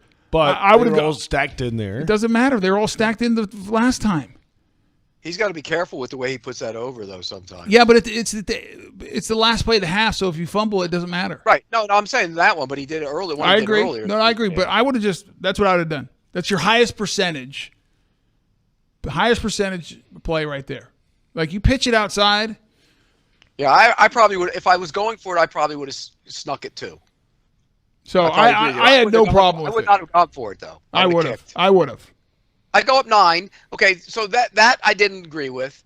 Then the one late in the game when they got away with it because they had going for that was, to me, made no sense. You go up 10. I agree with you there. Because I'm going to stay consistent what I said during the broadcast. I would have kicked the field goal there. I would have kicked the field goal because it's fourth quarter and you go up 10 in the fourth. You go up 2 possessions in the fourth. Pete, I'm 100% with you there. I would have kicked the field goal. I disagree with it. They had the penalty, right? And then they they converted it, but they had the punt. I think they didn't. They kicked the field goal. That's right, the field goal. That's right. I think they only had 10 people on the play. Can we pull that play up? Which one? The fourth down conversion, they went for it, and they ended up getting a penalty because of an illegal formation because they had no one covering up the left tackle. I counted. I only saw 10 guys on the field on the film today. I don't know if we can pull that up. Was that flag drop late, Tony? Yes, it was after the Texans bench was in that official's ear. Yeah, because when they converted, you couldn't tell from the TV that there was even a penalty until there was late. Yeah, so I couldn't. They either only had 10 or the receiver was really wide and just wasn't on the line of scrimmage. But what I could see in the frame was only 10. I'll look and see now, but again, I would have kicked there automatically. What's your end game there? I don't get it. You still got to go down the field to try and get more points. Pete, you're going to get your points there the way that kid's been kicking. Pete, you and I agreed. Here's the other question, the other call that I do not fault. I was on the fence during the broadcast, and I don't fault, and I don't disagree with Doug kicking the field goal. The last field goal that McManus missed was a 55-yarder, 1 yard longer than the one he made. You were up 10 at that point. Mm-hmm. Pete, would you have, and it was like 6 minutes left in the game, would you have punted them and pinned them deep? I thought about it when I was watching the game. I would have pinned them in. I said it on the air that I would consider it. But boy, it's hard. The guys watching the games with me all said I was soft for saying that. But I think you make the rookie go the length of the field and eat up clock because you have a 2-possession lead at that point. But at the same time, I found myself and I said I don't know what I had done if I was the head coach and I had to make a call. Because how do you bet against Brandon McManus and how good he's been this year? He's automatic from 55 usually, and he had plenty of leg. He just pushed it a little bit. So. That was an interesting call to me, strategy-wise. I don't fault Doug for going for it because but I agree with him going for it at the end of the half. I would have kicked the field goal, which I ended up doing anyways because of the penalty to take a 2-possession lead in the fourth quarter. Tony, you can't tell from any view of the 22 if there is an 11th guy there on that. Yeah, you can't. That's why I said I couldn't tell, but there's no one. You can't even. From any angle could you tell because Ridley is on the field in the slot, but then you can't tell if anybody else is outside of him. Yeah, I can't. Or outside of him. Yeah, I couldn't tell. I don't think there is though. I'll be honest with you. I didn't either. Well, they got called. That's for sure. Anything else on your list, Pete? Out of this one? I wasn't a big fan of the third down throw down the sideline. Wasn't that third down? Yeah. 3rd and 6, I think it was. Yeah, I wasn't a big fan of that one either. I think I would have tried to get the first down there and keep going. Yeah, did you like that call? I didn't. I mean, it's a low percentage pass in terms of completion, and the kid made a great catch on it. He just couldn't get his feet down. No, I watching the play, it didn't work. Sure, it's like, I wish we had just taken a short crosser. But I don't, Pete, if you go back and look at that, I don't think anyone else was open. No. Now he was, and I think he was they were going. I think he was going there single high, man to man. He was going to take the shot. That's where he was going. Which I'm okay with that. I didn't love that call either. But look, I'm being nitpicky. I just didn't like the end of the half call. I just think you're on the road in a division game. You got to get your points. Yeah. I disagree with you, Pete, but I hear what you're saying. You're not alone. A lot of people said the same thing, but I was with Doug on that call. During the game. I said I would have gone for it. I would have called a sneak and not the pitch, but I was fine with the strategy of going for it. We've got plenty ahead. We'll come back in a moment and keep it real. We haven't done that yet. No, we've been faking it the whole time. This has been a fake show. Fake news. PRI Productions, the official event production company of the Jaguars, has everything you need to bring your next idea to life. Visit PRIProductions.com. It's Jaguars Happy Hour on 1010XL, Jaguars.com, Jaguars YouTube, and is presented by Mr. Chubby's Wings.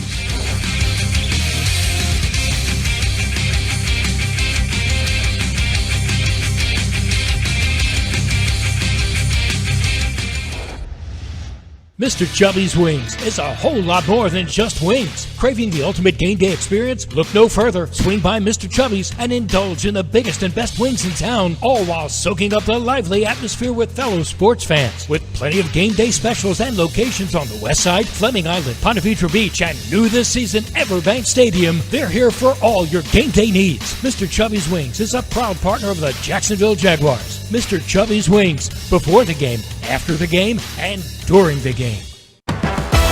Calling all Jags fans. Is your little one ready to become a junior Jaguar? Now through January 2nd, MyGate rewards loyalty members who buy 2 20-ounce Coca-Cola participating products will be entered to win one of 10 behind-the-scenes experiences at Everbank Stadium for your child. Plus, you'll earn a 10-cent rollback at the pump, a win every time. Fuel your child's dreams, your car, and your passion for the Jags with Gate, proud partner of the Jacksonville Jaguars. As the official supermarket of the Jacksonville Jaguars, Publix is helping fans gear up for game day with the limited-time Jaguar sub. Piled high with hot deli chicken tenders, boar's head bacon, cheddar cheese, coleslaw, and barbecue mayonnaise on a white sub roll. The Jaguar sub is an easy, delicious meal for any fan. Make it an ultimate game day by ordering the Jaguar sub online for in-store pickup. Publix, where shopping is a pleasure. What's Bright Friday? It's the Black Friday event you won't want to miss. And it's happening now at your local Ford dealer. Brighten your holidays with great offers on a new Ford, like Ford F-150, the truck at the top of everyone's list. Ford Explorer, an SUV with room for all your presents and passengers. And if you want big holiday thrills, there's the Bronco Sport SUV. But hurry, Ford's Bright Friday event ends November 30th. See your local Ford dealer today. Hey Jags fans, Everbank is driven by performance, strength, and security. Start building your legacy today with Everbank's Yield Pledge accounts, all of which deliver a yield in the top 5% of competitive accounts nationwide. Visit everbank.com/Jaguars for your earned advantage. Everbank, member FDIC, and the official bank of the Jacksonville Jaguars. As the official ticket marketplace of the Jacksonville Jaguars and the NFL, Ticketmaster has a wide selection of tickets available for every game. Whether you're cheering on the Jaguars at home or away, Ticketmaster has you covered. With Ticketmaster's interactive seat map, you'll get a 360-degree preview of your seat so you can make sure you've got the best view of those pivotal plays. Plus, the Ticketmaster app makes it easy to sell or transfer tickets if your plans change. And mobile tickets make getting in on game day a breeze. Find tickets today at Ticketmaster.com/Jaguars. That's Ticketmaster.com/Jaguars.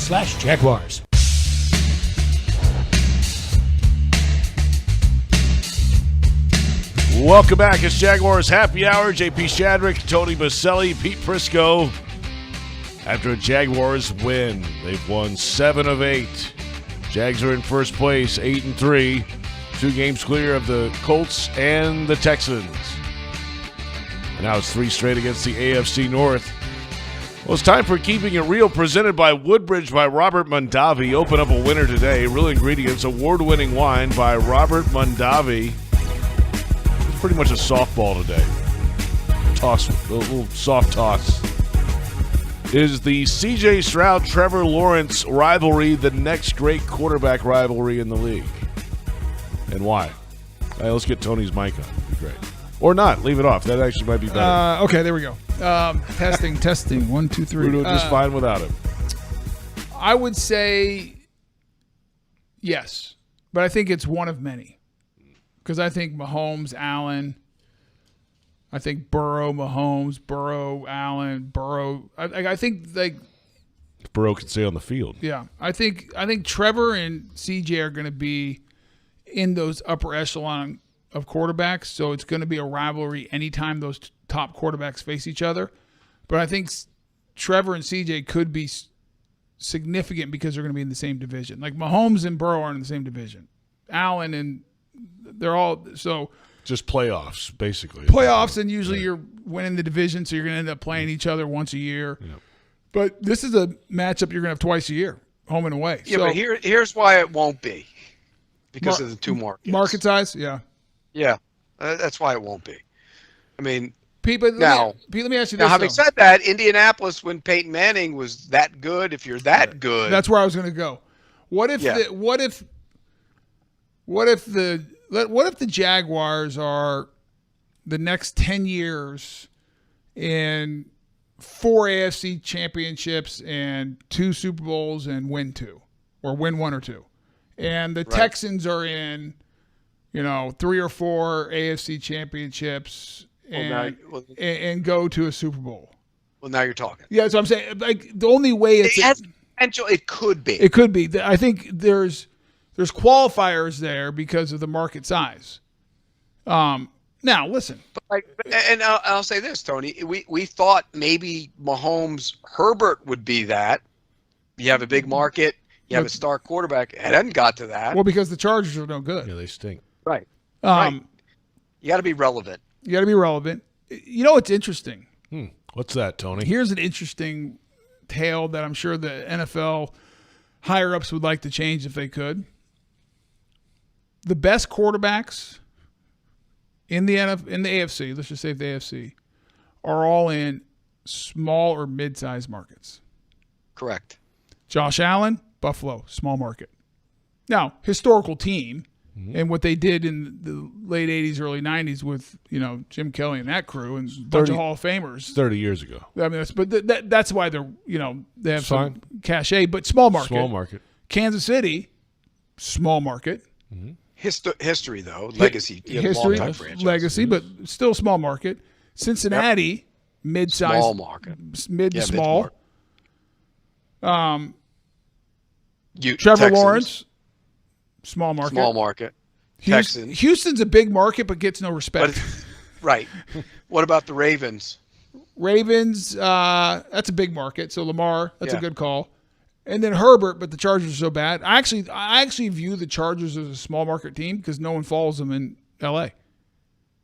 I mean, they're in a big market. The NFL doesn't view it. The NFL doesn't view it. They don't, Pete. But eyeballs, interest. Right.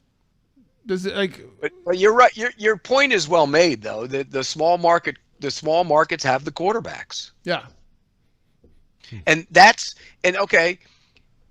for much of our lifetime, the Chiefs weren't truly relevant. I mean, not my lifetime, but I mean your lifetime. And Patrick Mahomes has put them on the map. That's right. Now they're everywhere. Like my point is, if the NFL higher ups could script this, they would have one of those guys in the Jets, one at the Steelers. They got one in Baltimore with Lamar, no doubt about that. What about you forgot Tua?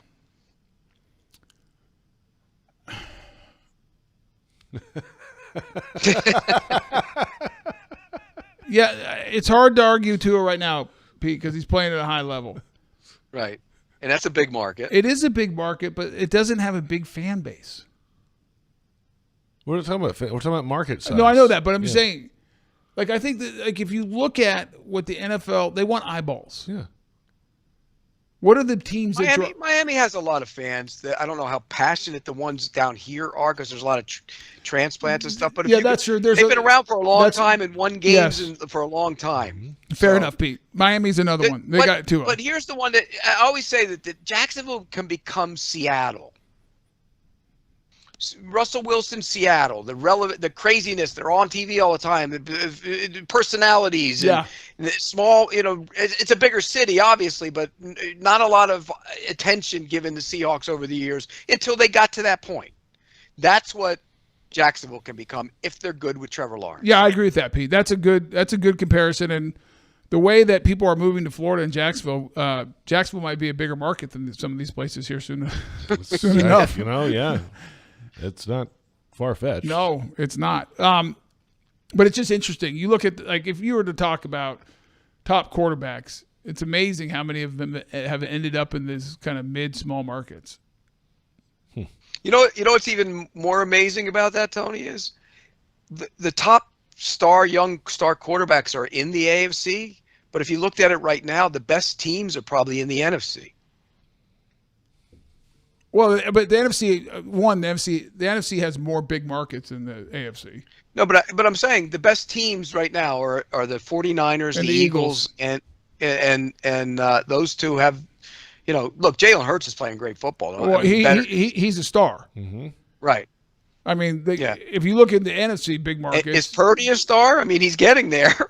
I think it's hard for me to say. I think Purdy's a really good quarterback. I don't know if I'm ready to say he's a top franchise quarterback, but the numbers he put now, they're winning because of, and I'm biased because I think the way that Kyle Shanahan and John Lynch have built the team and the philosophy of how they play, and I think Kyle's probably one of the more, he's a great coach. He has a very quarterback friendly system. Pete, would you say that way? Yeah. Correct. But by the way, we're just glossing over one of the teams that when we talk about the NFC and a quarterback is playing at a high level, the Cowboys. Dak Prescott's playing phenomenal. Oh, he's that's why I said AFC specifically, because if you go to the NFC, the big markets do have really good quarterbacks. San Francisco has Purdy, Dak Prescott in Dallas, Hurts in Philly. I mean, come on. I mean, they got big time players in at those positions in the big markets. But look at the New York teams. Oof. Right now? Well, Rodgers would be there, so he'd have a big quarterback. But he's not. No, I know. But right now, they're Tommy DeVito. You don't like Tommy DeVito? He beat Mac Jones yesterday, and Mac Jones got benched. Yeah. Wow. That could be a whole segment, a whole show talking about what is New England going to do moving forward. By the way, 50 NFL starting quarterbacks through 12 weeks. 50. Wow. 5-0. That's amazing. That's a big number. That's Keeping It Real, presented by Woodbridge by Robert Mondavi. Open up a winner today. Real Ingredients, award-winning wine by Robert Mondavi. A reminder that All Elite Wrestling returns home to Jacksonville with an explosive AEW Dynamite and Rampage. See the action at Daly's Place Wednesday, January 10th. Tickets on sale now, dailysplace.com. And it's Jaguars Happy Hour presented by Mr. Chubby's Wings.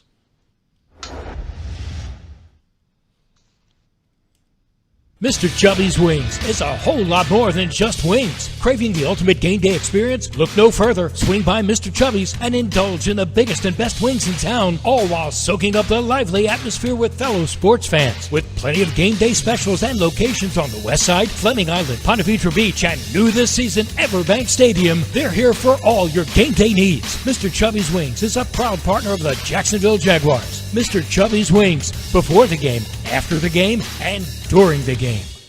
Reconnect with the best version of you at Amara Med Spa, Northeast Florida's premier luxury medical spa, located in Ponte Vedra, Town Center, Avondale, St. Augustine, and Fernandina. With the most advanced injectors, estheticians, and technology, Amara Med Spa is redefining beauty, offering services such as Botox and filler, M-Sculpt Neo, painless laser hair removal, and advanced skincare treatments. Visit theamaramedspa.com and book a complimentary consultation today. What's Bright Friday? It's the Black Friday event you won't want to miss. And it's happening now at your local Ford dealer.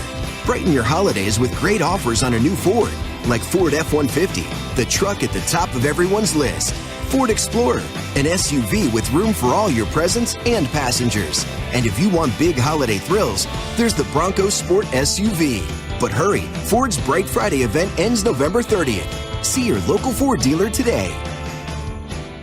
As the official ticket marketplace of the Jacksonville Jaguars and the NFL, Ticketmaster has a wide selection of tickets available for every game. Whether you're cheering on the Jaguars at home or away, Ticketmaster has you covered. With Ticketmaster's interactive seat map, you'll get a 360-degree preview of your seat so you can make sure you've got the best view of those pivotal plays. Plus, the Ticketmaster app makes it easy to sell or transfer tickets if your plans change. And mobile tickets make getting in on game day a breeze. Find tickets today at Ticketmaster.com/Jaguars. That's Ticketmaster.com/Jaguars. Frank Frangie here. When you want barbecue in Jacksonville, you want Bono's Pit Barbecue. You can find Bono's locations all around town and on game day at Everbank Stadium because Bono's is the official barbecue of the Jacksonville Jaguars. Over 70 years of authentic Southern Pit Barbecue.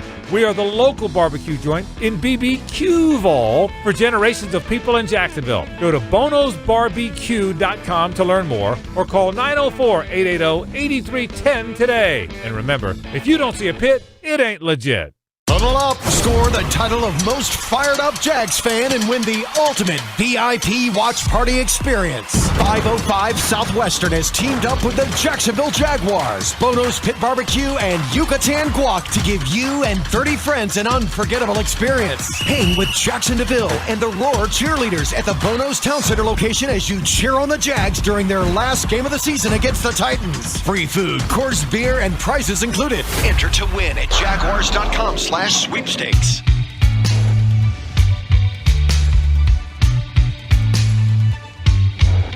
You know, we knew coming down here that this is this crowd was going to be energized, you know, for the way they've been playing, and rightfully so, and the way their quarterback's been playing, and again, rightfully so, and we knew that coming here, and I felt like our guys really handled, for the most part, handled the noise really well. The communication was good, and it's a tough place to play when this fan base is jazzed up like they were today. It's hard. It's hard to hear. It's loud on the field, but great road win for us to come here and do what we did today. Said Coach Doug Peterson after the game yesterday, a 24-21 win over the Houston Texans at NRG Stadium, and J.P. Shadrick with Tony Boselli. Pete Prisco's down in South Florida. The second hour Jaguars Happy Hour presented by Mr. Chubby's Wings. No wings tonight, but wraps. They had two different kinds. I think it was a ham and cheese wrap, and then it was like a chicken wrap. So two different types, Tony, for your eating pleasure whenever you're hungry. Looking forward to checking it out after the show. Yeah, we'll get you in there. Time for the Fanatics fan questions. Jags fans, gear up at Fanatics.com. With all latest Jag styles, shop now and get today's special offer. Fanatics.com, officially licensed everything. We put out the cat signal on X. Here's the best we've come up with today. At Paulino_Choi, are we the best team in the AFC? After watching the Ravens last night, how would we fare against them? Well, we'll find out in a couple weeks for sure, head-to-head. But what do you think? It's hard for me to say we're the best team because a team with similar record than ours beat us at home in the Kansas City Chiefs. That was a long time ago, so a lot's changed since then. I would argue that we're as good as any other team that's 8-3 right now, or 9-3. It's like we talked about at the beginning of the show, and Pete and I agreed.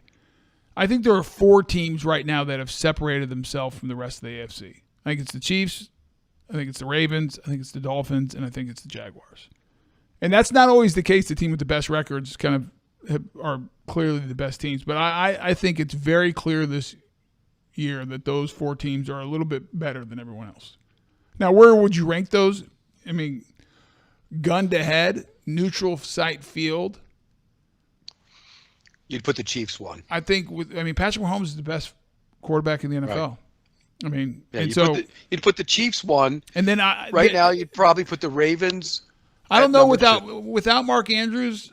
I think it's a toss-up. It's a coin flip between the Jaguars and the Ravens at 2, and I'd probably put. Well, they could end the argument in a couple weeks. That's like my point. Yeah, it's a coin flip, and then. But right now, I'd put the Ravens ahead of them, and then I put the Dolphins in 4th. Correct.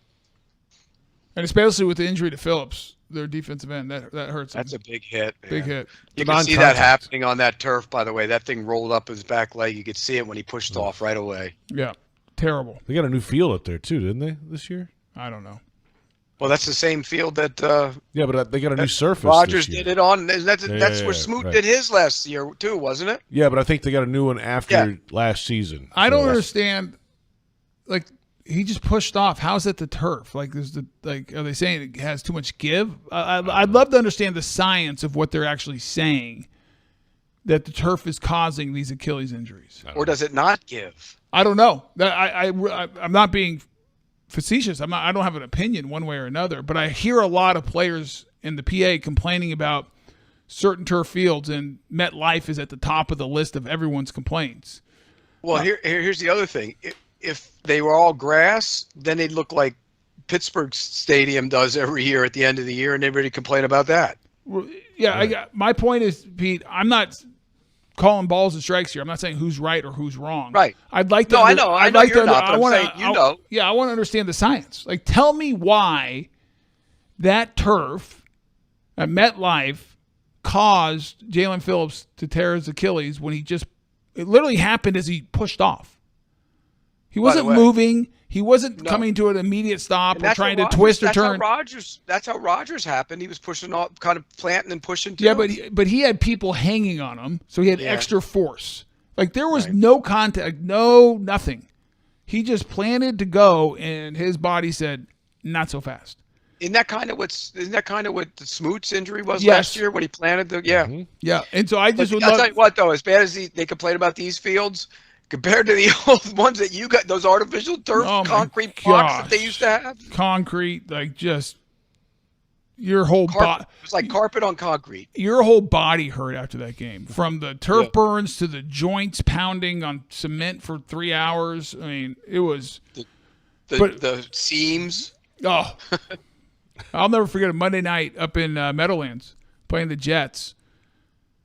I think it happened once in Pittsburgh too. Like, literally, the field ripped up where the seam was, and I had to take its time out. Like field workers coming back together, stomping it down, like putting duct tape under there. I'm like, yeah, we're in the NFL. We're playing on this. This will work. But I'd love to know the science around that. Yeah. I would think that there might be something to it, but there also might be part of the people making noise about it that don't have the science to back it up. That's my.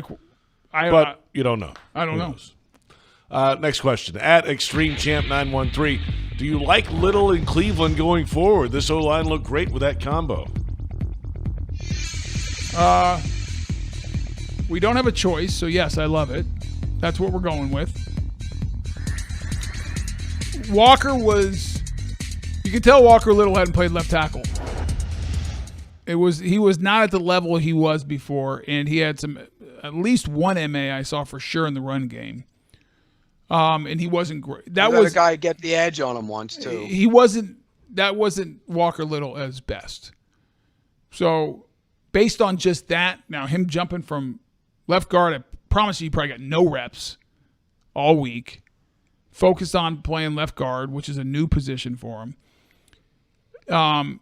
Him kicking out that game, Cam, it's a step down than when Cam was in there. However, if Walker Little gets back, which he will, by the way, I'm fully confident as to the way he was playing left tackle the first 4 weeks of the season with Ezra, I'm super confident in those two guys playing next to each other. No, but the question is basically, should they stay there if they play well? I still think if Cam comes back, it's hard to say. But the X in the equation is, or the Y in the equation is, what if Ezra Cleveland outplays Walker Little at guard and plays better? Then what do you do? Well, then you probably keep him there and bring Cam back at left tackle. Maybe here's another little wrinkle in it, Pete.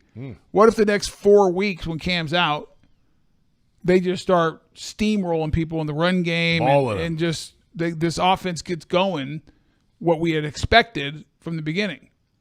Do you keep Cam on the bench so you don't upset the apple cart because you are rolling? Yeah, but you thought that would be the case. We thought maybe that would be the case. But it wasn't. It was clear it wasn't when when it all said after week done. 4. After week 4, it was obvious. What I want to make sure everyone appreciates listening and who are Jag fans, Cam does bring an intangible that nobody else brings, in my opinion. He brings a nastiness, a toughness, an energy. Like, he brings a little something to that group. And so don't discount that. I agree. And so my gut tells me when Cam comes back, if he's healthy and that knee's he's ready to go, he's back at left tackle, and Pete brings up a great point. Then it's a question, who's your best left guard? Is it Ezra or Walker Little? Correct. Next question at MZ Urisanani. Okay, well said. Something Well said. like that. You well say said. that then. Can Nope. you read that? Nope. Would rather not. Pete and Tony, am I wrong in thinking Trayvon Walker is actually playing really well? Is being the number 1 overall pick and playing beside Josh Allen making him look worse than he actually is? That makes no sense to me, the second part of that question. Because usually if you're playing against opposite a really good pass rusher, it makes helps you better. I think the idea of the question is Josh Allen's big numbers making his numbers not seem as big. No, I mean, after 11 games, 4.5 sacks. Yeah, 4.5 sacks. That's pedestrian. Right. I'm not saying Trayvon Walker's a pedestrian player because he brings a physical presence in the run game. He disrupts stuff. I mean, he does a lot of super valuable things. That's why he's a starting left end. Mm-hmm. But make no mistake, he's not the starting left end on this team because he's the first overall pick. He's the best. No, he's a good player. He's a good player. He's a good player. He's a tough, physical, tough run player, Yes. set the edge. He's just not a great pass rusher. And when we talk about guys on the other side, Daniil Hunter has DJ Wanham on the other side. DJ Wanham has 7.5 sacks. That's right. And so there's no glossing over or looking past that his pass rush statistics are pedestrian. Right. I mean, it is what it is. Now, but he's getting better at it. He is, and he has 6 games. Go reel off 6 sacks next 6 games. Finish with 10.5. Get the 10.5, then end the conversation. And then that's big news, though, Pete. Big news. Trending in the right direction for Mr. Boselli on his prediction of 23 to 25 sacks. You got Josh Allen with 12. You have Trayvon Walker with 4.5. That's 16.5. I need 23, so I need 6.5 between those two guys in the last 6 games to hit my number. And the funny thing is we said if they got the 23 to 25 sacks, they'd be in the Super Bowl. Yeah. Because how many sacks does Josh Allen do you think ends up with? 16. I think it's 16 to 17. It's a lot of money coming his way. Oh my goodness! Oh boy, Woo! Dinner's on you, Josh. Again, no, I'm going to go back to the sack numbers. He got sacks, but he had better rushes when he didn't get the sacks. I mean, he's got 5 sacks where he didn't do anything this year. But he's also missed out on a couple that he should have had. And correct. But Pete, correct. And you know this as well. Every guy who puts up big sack numbers gets freebies. Yeah.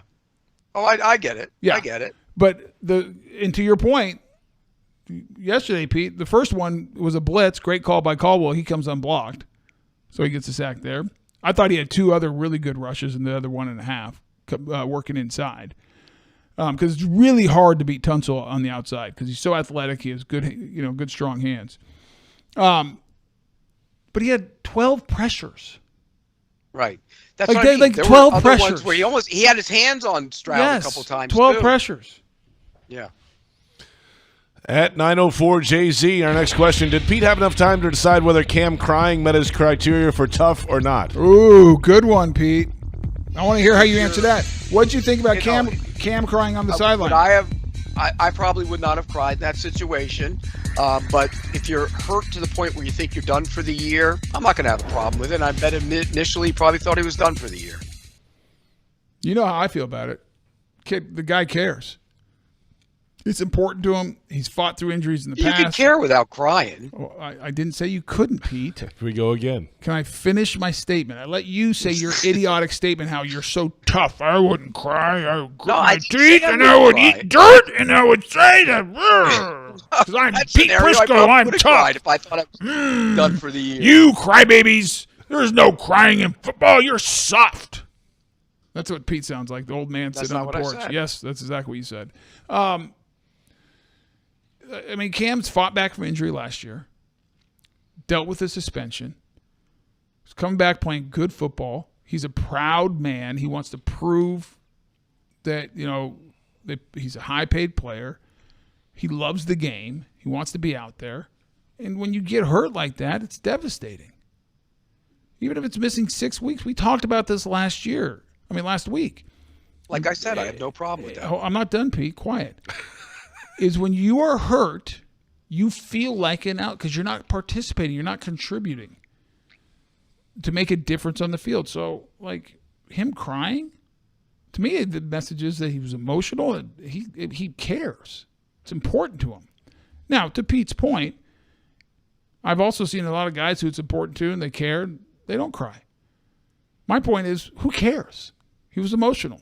It has zero. I Well, Pete, care you less. do. You make fun of people who cry. It's embarrassing. No, frankly, I don't think it's. I think it's professional. Pick at a USC loses a football game and goes and curls up next to his mommy and has tears strumming down his face. That's a little over the top. Here we go, taking shots at a 21-year-old college kid. Speaking of He's crying making quarterbacks, millions playing the game. By the way, I must say, Pete, I kind of went back in your corner when the next week he decided to skip the media obligations after the loss to UCLA. Like, what are you doing, Caleb Williams? I don't think talk. I don't think that was the exact next week. That's a couple the weeks greatest later, thing whatever. ever now is somebody like Tony saying, "Oh, you're taking shots at a kid. He's making millions playing a game. He's What are you making millions on talking his about? name, They're image, not and kids likeness, anymore. Pete, not for playing. It's name, image, They're and not, likeness. they're not kids anymore. They're making millions playing a football game. They're pros. Next question. At BMFB54, Matt Ryan said a few times Trevor was late on some passes that were defended, some that could have been worth points. Are those a result of him being scared to throw interceptions? The receivers were open on the initial break, but got covered by the time the ball got there. It had nothing to do with him. One on the goal line. Yes, he was late one there. on the goal line. Yep, it was a play action pass. He tried to. I thought the mistake was he tried to sell the fake too long. Yeah, what was he? I couldn't figure out what he was doing. Yeah, he tried to hold that guy Yes. in the middle too long or something. I don't know what he was doing. And he wasn't ready to throw it because Luke Farrell was wide open. Yeah, and then he let the guy get over there and Yeah, make a play on the that's ball right. because he waited. Well, by the way, that's the only one he was really late on. Now, he threw inside one time and let the defender make a play. He was a little behind the guy. I mean, but I thought he was throwing to Farrell too, wasn't he, on that one? Yes. I thought the only time he was late was that. I'm with Pete 100%. That one where on the play action, they had it sold. Great play call. Everything's set up perfectly. Farrell's by himself in the flat of the end zone, and he just held it too long. And now, yeah, that throw was bad. Then he missed Engram in the back of the end zone for what should have been a touchdown. yeah, Pete, but I watched that again on the TV copy, and if you watch the all 22, I can't think of the guy's name. I'll look at it right here. 48 for the Christian Harris, the inside linebacker. He was underneath and he was jumping. I think he got too much air under it, but he was trying to make sure he got it over that linebacker level. Yeah, Harris was falling back in, and it had to be a high throw where Evan would have gone up to catch it, but he just put a little too much air. So it wasn't a straightforward miss where there's no one there. He could have just fire shot it right into the chest. He had to put a little touch and get it over the top. And still miss. It's a miss. It's a miss, though. But I'm saying I understood. There's a reason. There was something that forced him to try to go. He just went too high. But not late. Not late. No, he was not late. His decision making was much quicker, much faster on Sunday. Yeah, and even though when he was late on to Luke Farrell, the defender didn't hit the ball. He swiped and missed. It hit him in the chest. He dropped it. Yeah. One more question. At St. Aug, Jags fan, is 13-4 still realistic? We've already done this. 14-3 is realistic. How about that one? 14-3 is possible. 13-4 is probably realistic. Okay, fair enough. I like that, Pete. Good qualification there. Speaking of the Luke Farrell thing, there you have it. Fanatics fan question. Going back to Luke Farrell, they had 3 big drops. They did. Yes, they did. The Calvin Ridley drop, boy. and I Should love have been a touchdown. I love how he came back and he had a great second half. But that's a touchdown. That makes it 14-0. Who knows where this game goes if that happens? And then another big one, and I don't remember. It was in the second quarter. I want to look at the score was. It was let's see here. It was an out route to Evan Engram, and he easily picks up the first down. Easy. That was in the first quarter, I think, wasn't it? It was in the first quarter. First quarter. On the left hand, first drive, maybe even. No, it wasn't the first drive. Second, he was on the left-hand side, watching on TV. He was to his left, to Trevor's left. Yeah, it was Trevor's left. Was that the first? I'm looking at the Texans got the ball. Jacksonville got the ball. No. I think it was the second quarter, Pete. No, because they were going the opposite direction in the second quarter when they had the stupid decision to go for it. Yeah.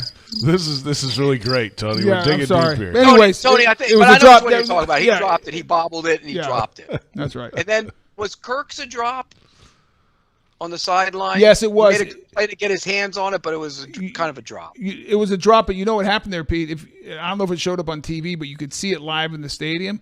There was one sliver of sunlight. I mean, one sliver, and that ball, Kirk, as he turned back, he's looking right into the sunlight in the glare. Yeah. And if you watch it, he gets his hands up there, but he almost misses the ball.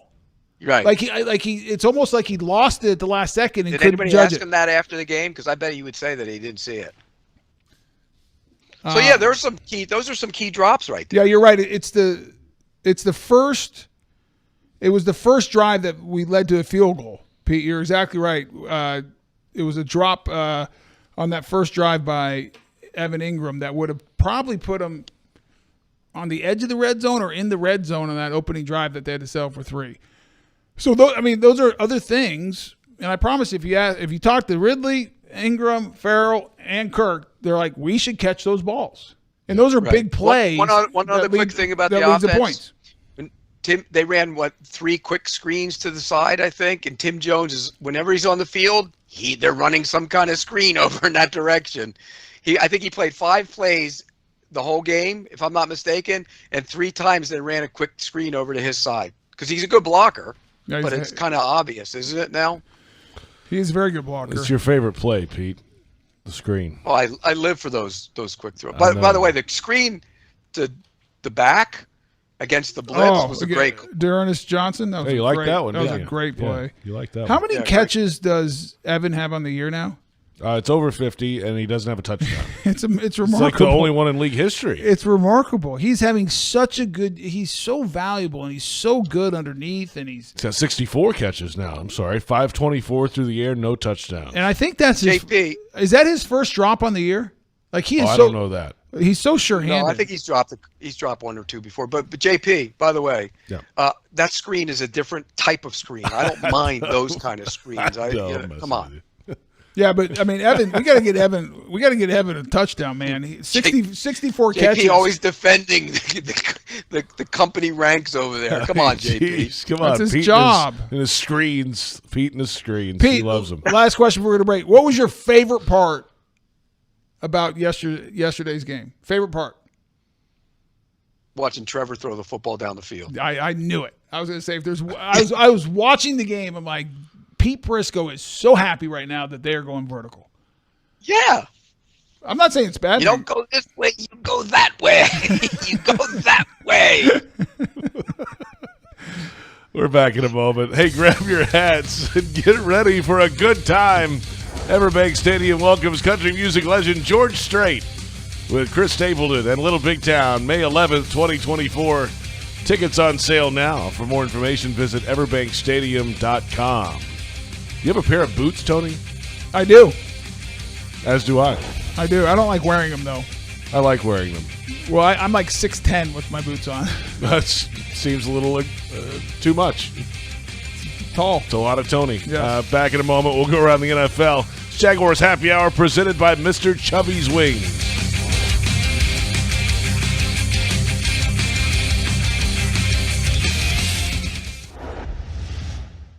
Mr. Chubby's Wings is a whole lot more than just wings. Craving the ultimate game day experience? Look no further. Swing by Mr. Chubby's and indulge in the biggest and best wings in town, all while soaking up the lively atmosphere with fellow sports fans. With plenty of game day specials and locations on the West Side, Fleming Island, Ponte Vedra Beach, and new this season, Everbank Stadium, they're here for all your game day needs. Mr. Chubby's Wings is a proud partner of the Jacksonville Jaguars. Mr. Chubby's Wings, before the game, after the game, and during the game.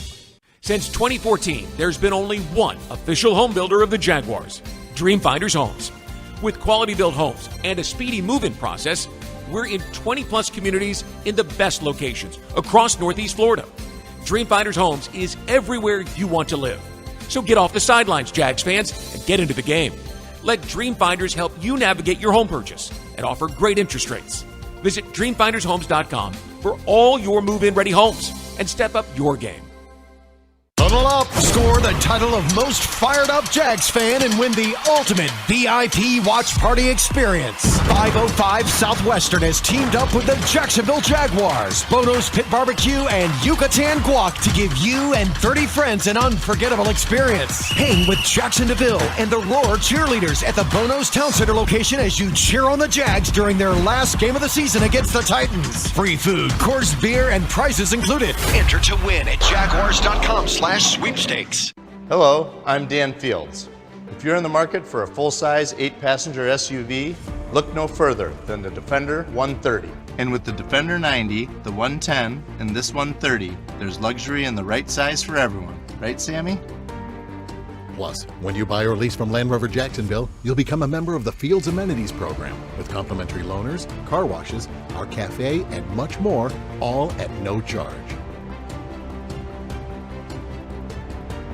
At Ameris Bank, we're with you. We asked our team what that means to them. We're with you means we have a partnership. It's a relationship. We're here for the long haul. We have a solution for each and every person that chooses to bank with Ameris. When you're starting your first checking account, starting your own business, buying a home. Personally, commercially, corporately, whatever needs you have. We take great care of our customers. We're with you. We're with you. We're with you. Learn what it means for you at amerisbank.com/withyou. Equal housing lender, member FDIC. Calling all junior fire chiefs. Parents, register for your child to win the ultimate Jaguars game day experience. Cheering on the Jags from the brand new Firehouse Subs fire truck at Everbank Stadium, flashing the fire truck lights when the Jags score. As honorary junior fire chief of the game, your child will receive a Firehouse Subs gift, and the whole family will receive 4 tickets and a parking pass to a home game this season. Visit jaguars.com/sweepstakes to enter to win today. See website for terms and conditions.